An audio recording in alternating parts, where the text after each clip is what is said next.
Hello students, welcome to constant exam GK. इस video में history के सीरीज़ वीडियो जो कि यूरोपीय आगमन चैप्टर से यह पार्ट 5 वीडियो मैं आपके लिए लेकर आया हूं, जो कि एग्ज़ाम पॉइंट ऑफ व्यू से आपके लिए जितने भी क्वेश्चन इंपॉर्टेंट बन सकते हैं उन सभी को मैं इस पार्ट 5 वीडियो में कवर करूंगा। आप हर एक क्वेश्चन का आंसर विद फैक्ट समझते चलिएगा और आंसर को खुद भी करिएगा, जिससे आप खुद को भी एनालाइज कर सकें। तो बिना टाइम वेस्ट किए वीडियो करते हैं स्टार्ट। पहला क्वेश्चन है, वह कौन सा निर्णायक युद्ध था जिसमें अंग्रेज़ों ने डचों को हरा दिया, जिस कारण डचों की भारत में चुनौती खत्म हो गई? ऑप्शन ए, बेदरा का युद्ध। यह 1759 में लड़ा गया था और यह लड़ाई नवंबर 1759 में बंगाल के संसाधनों की प्राप्ति के लिए लड़ी गई थी। इस लड़ाई में डच कंपनी हार गई थी और हमेशा के लिए भारत से चली गई थी। डचों ने अपनी पहली फैक्ट्री 1605 ईस्वी में कहाँ स्थापित की थी? ऑप्शन सी, मछलीपट्टनम में। मसूलीपट्टनम ये आधुनिक आंध्र प्रदेश में है। डचों ने भारत में अपनी दूसरी फैक्ट्री 1610 में पुलिकट में स्थापित की थी। इसके बाद उन्होंने 1616 में सूरत और 1641 में बिमलीपट्टम और 1653 में चिनसूरा में अपनी फैक्ट्री डाली। डच ईस्ट इंडिया कंपनी ने 1632 में पटना में भी अपना कारखाना स्थापित किया था, जो पटना कलेक्ट्रेट के लिए जाना जाता है। सिकरी और आगरा पहुंचने वाला पहला अंग्रेज व्यापारी था। Option A, Ralph Fitch. यह सिकरी और आगरा पहुंचने वाला पहला अंग्रेज व्यापारी था। यह एक अंग्रेज व्यापारी और यात्री भी था जिसने 1585 से 87 ईस्वी तक भारत की यात्रा की थी। और रॉल्फ फिंच ये अकबर के दरबार में जाने वाला पहला अंग्रेज भी था। Next, British east India company का गठन किया गया। Option A is the right answer. Merchant and adventurers, साहसिक व्यापारियों के नाम से जाना जाने वाला लंदन के कुछ व्यापारियों द्वारा। नेक्स्ट, 31 दिसंबर 1600 को किसने एक रॉयल चार्टर जारी पर ब्रिटिश ईस्ट इंडिया कंपनी को पूर्वी देशों के साथ व्यापार करने का एकमात्र अधिकार दिया था? ऑप्शन ए, रानी एलिजाबेथ ने। 31 दिसंबर 1600 को इंग्लैंड महाराजी एलिजाबेथ प्रथम ने ब्रिटिश ईस्ट इंडिया कंपनी को एक रॉयल चार्टर जारी किया।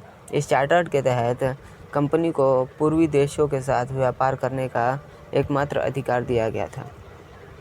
इस चार्टर का मुख्य उद्देश्य एशिया और अफ्रीका में व्यापार को आसान बनाना था और इस चार्टर के तहत कंपनी ने भारत के पूर्वी और पश्चिमी तट और बंगाल में व्यापारिक प्रतिष्ठान स्थापित किए गए।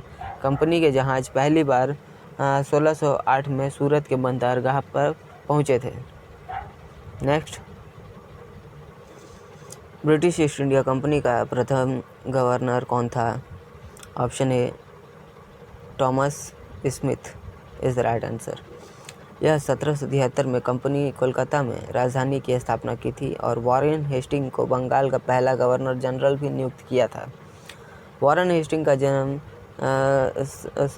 6 दिसंबर 1732 को ऑक्सफोर्डशायर, इंग्लैंड के चर्चित डेशेलफोर्ड में हुआ था और उनका निधन 1818 को डेशेलफोर्ड में ही हुआ था।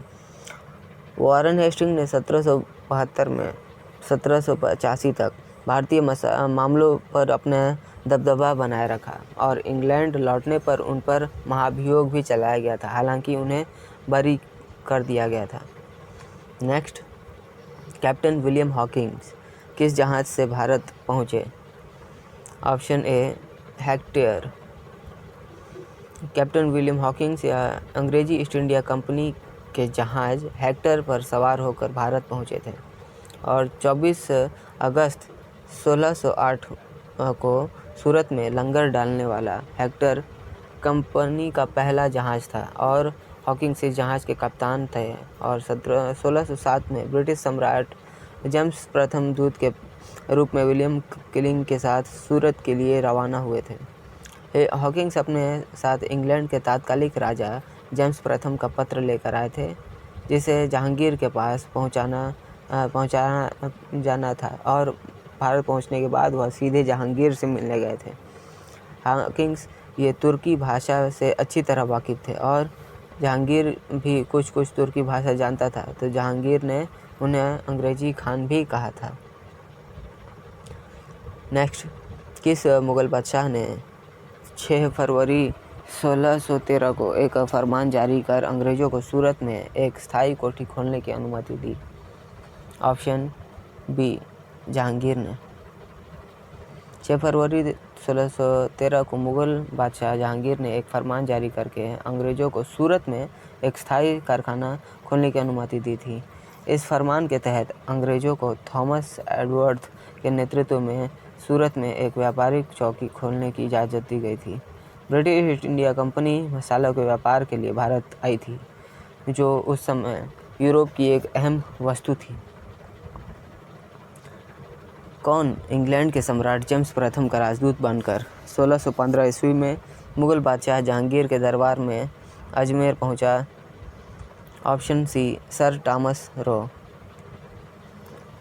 उसका मिशन सफल रहा और वह आगरा, अहमदाबाद और भड़ौच में व्यापार की अनुमति पाने वाला कारखाने स्थापित करने में सफल रहा, और 10 जनवरी 1616 को जहांगीर ने सर टॉमस रो को अजमेर से मुलाकात की और ईस्ट इंडिया कंपनी को भारत में व्यापार करने की अनुमति दे दी। 1661 ईस्वी में पुर्तगाल के राजा ने अपनी बहन कैथरीन की शादी इंग्लैंड के राजा चार्ल्स द्वितीय से की। इस उपलक्ष्य में उसने कौन सा भारतीय द्वीप चार्ल्स द्वितीय को दहेज के रूप में दिया था? Option B is the right answer, Bombay को। इस शादी के उपलक्ष्य में पुर्तगालियों ने चार्ल्स द्वितीय को दहेज के रूप में बॉम्बे द्वीप दे दिया था, और 21 मई 1662 को संधि के मुताबिक मुंबई को ब्रिटिश साम्राज्य के कब्जे में दे दिया था। साल 1668 में चार्ल्स द्वितीय ने 10 पाउंड सालाना किराया लेकर बॉम्बे का द्वीप ईस्ट इंडिया कंपनी को दे दिया, और साल 1687 में सूरत की जगह बॉम्बे अंग्रेज़ों की मुख्य व्यापारिक बस्ती बन गया।